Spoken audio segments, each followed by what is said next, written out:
kung ano yung pinapagawa ng Diyos, hindi naman ginagawa. Kaya napuprustrate yung marami. Maraming pastor napuprustrate, maraming Christians hindi napuprustrate. Why? Kasi gawa ka ng gawa, hindi naman pinapagawa sa iyo ni Lord. Punta ka ng punta sa mga convention, conferences, sa mga seminars, mga trainings, para hindi mo mga nagagamit yung mga natutunan mo last month eh. Kaya napapagod yung iba. So the question is, what shall we do to perform God's work? Alam mo sagot ni Jesus? Isa lang. Next verse. Sabi niya, this is the only work that I want you to do. The only work God wants from you is what? Believe. Sabi niyo nga po, believe. Believe. Alam niyo pa paano dinifferentiate ni Apostle Paul yung faith? Dinifferentiate ni Apostle Paul yung faith hindi sa doubt, hindi sa fear, hindi sa unbelief. Ito yung contrast. Galatians chapter 3 verse 2 and 3. Let me ask you this one question. Did you receive the Holy Spirit by obeying or by the works of the law of Moses? Sa isang translation. Siyempre hindi. Of course not. You receive the Spirit because you believe the message. You receive the Spirit because you have believed the message you heard about Christ. How foolish you can be. After starting your lives with the Spirit, why are you now trying to become perfect in your human effort? Tingnan niyo yung verse 5. Sabi niya, again, let me repeat that, sabi ni Apostle Paul. God gave you the Holy Spirit and the working of miracles among you by working or by obeying the law or because you believe. Oh, come on, look at me. You know what is the opposite of faith according to Jesus and Paul? The opposite of faith is works. Works. Effort. Hindi fear. Hindi unbelief, hindi doubt according to Jesus and Paul. Either daw you are doing things out of faith or out of your works or efforts. Yung bang sobrang nakasentro. Okay, tanong, pangalawang tanong. Who is the opposite of Jesus? Mukhang tulog na lang yata. Who is the opposite of Jesus? Sino po ang opposite ni Jesus? Kalaban niya. May sumasagot, sabi sa akin, si Satan. Hindi, talo na si Satan eh. Actually, Satan is under our feet. So, sino ang opposite ni Jesus? Ganito nga po kayo lahat. Ganito tayo lang, taas naman, kami, come on, point ito level. Sabay-sabay tayo, turo mo katabi mo, ito opposite ni Jesus. Ang opposite ni Jesus is yourself. You know why? Either you are saved in Christ or in yourself. Either you are healed in Christ or in yourself. Either you are blessed in Christ or you are blessed in yourself. So, opposite ni Christ, tayo. Either siya yung mag-glorify or ikaw mag-glorify. Either, kaya nga sabi ni John the Baptist, let me not be seen, you be seen. Sa isang translation, let me be decrease. Jesus be increase. So, opposite ng dalawa. This is very important. Why? Para ma-identify po natin yung power ng nangyayari sa atin ngayon. Kasi alam niyo po, sabi nga ni Pastor Paul, nagtinig ako dito yung mga mag-preach. Ang dami, Pastor. Ang sarap makinig. Ang dami makinig-preach eh. I want to stay the whole day na nandito eh. Why to receive pero may dangerous. Bakit po? May tanong ako sa inyo. Ano naririnig niyo sa akin? Boses o salita?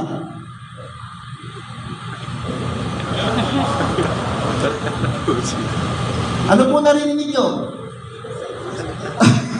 Boses ba o salita? Ito po nga yung tanong ko. Sana po sumagot kayo lahat. Which comes first? Voice or word?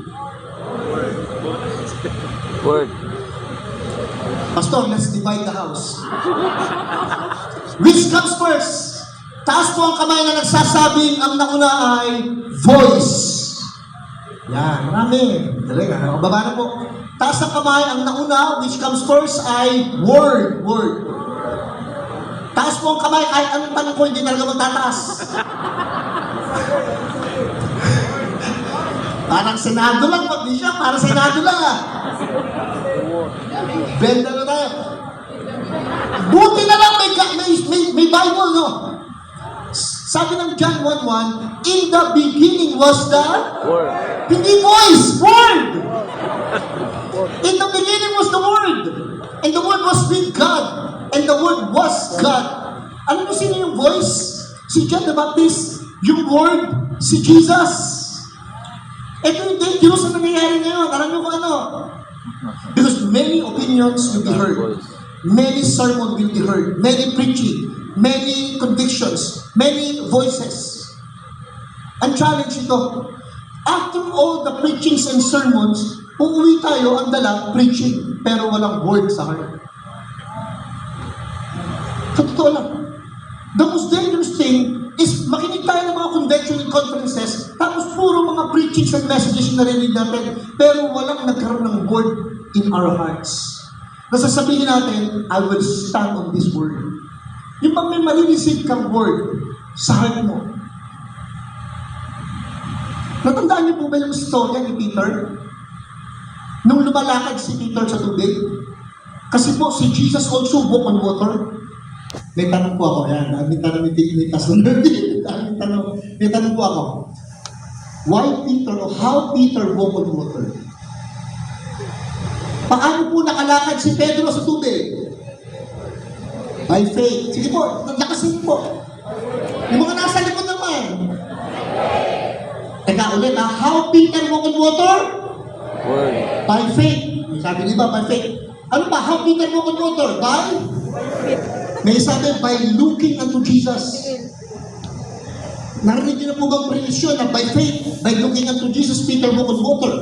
I do too. I heard that also. By the word. Privilege ko nga din yun eh.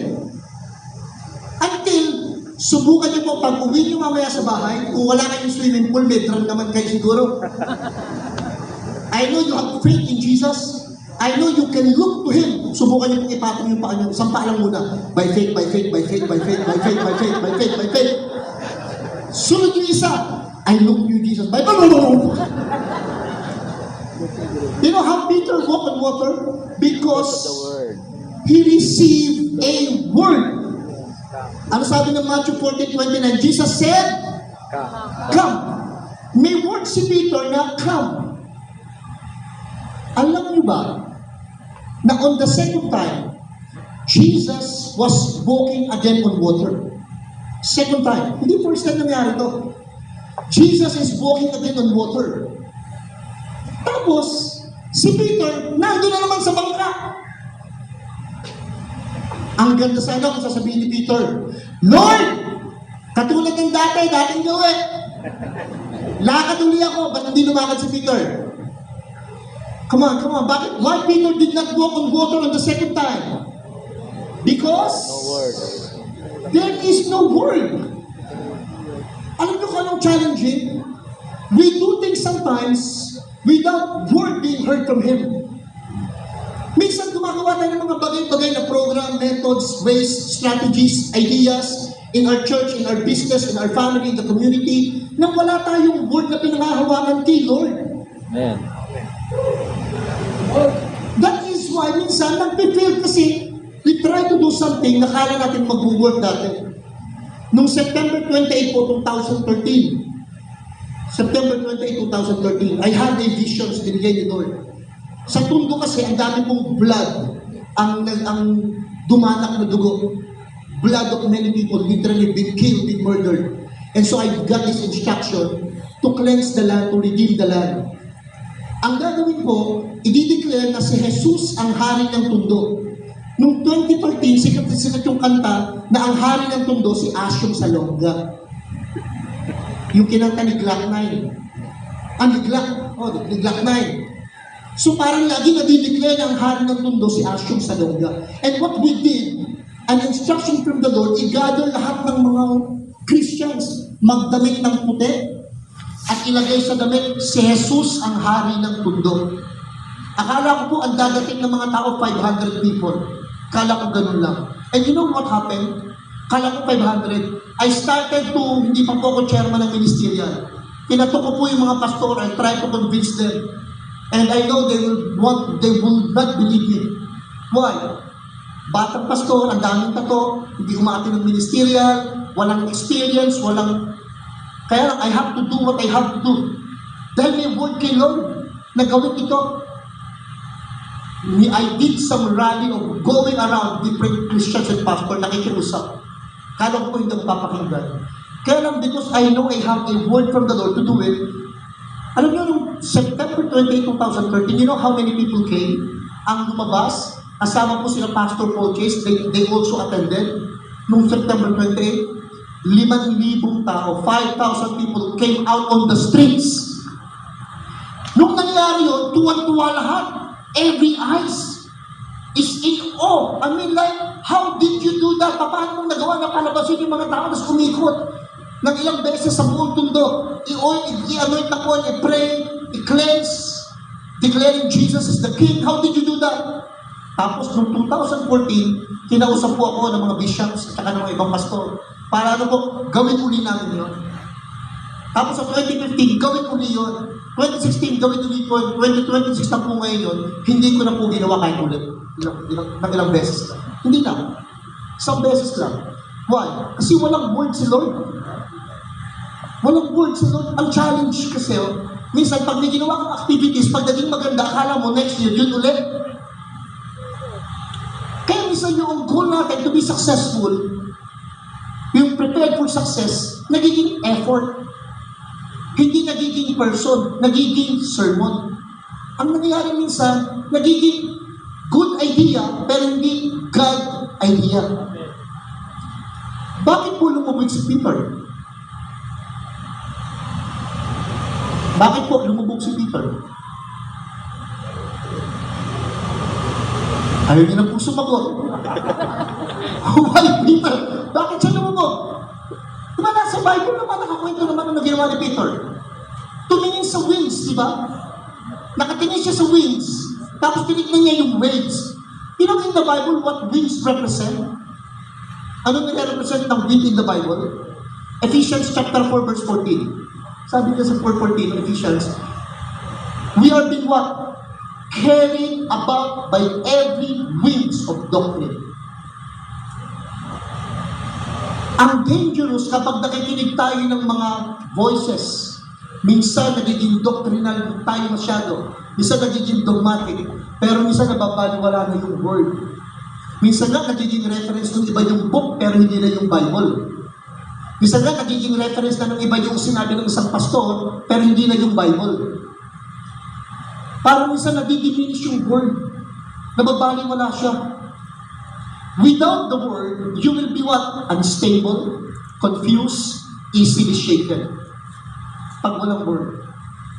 I heard so many stories with Bishop Ferry about this.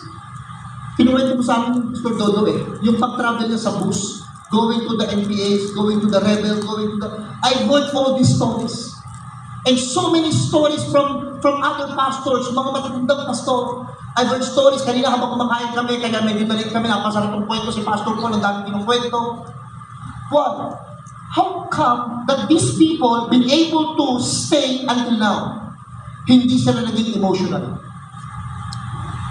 Alam niyo, sabi ng tatay ko, spiritual father, the ability, Herbie, for you to finish something can only achieve when your commitment are stronger than your emotions.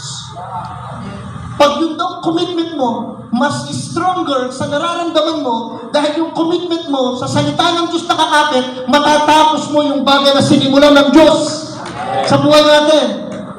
Amen? Kaya lang marami po ngayon ano, tampuhin. Konting kibot, walk out. Konting kibot, lipat ng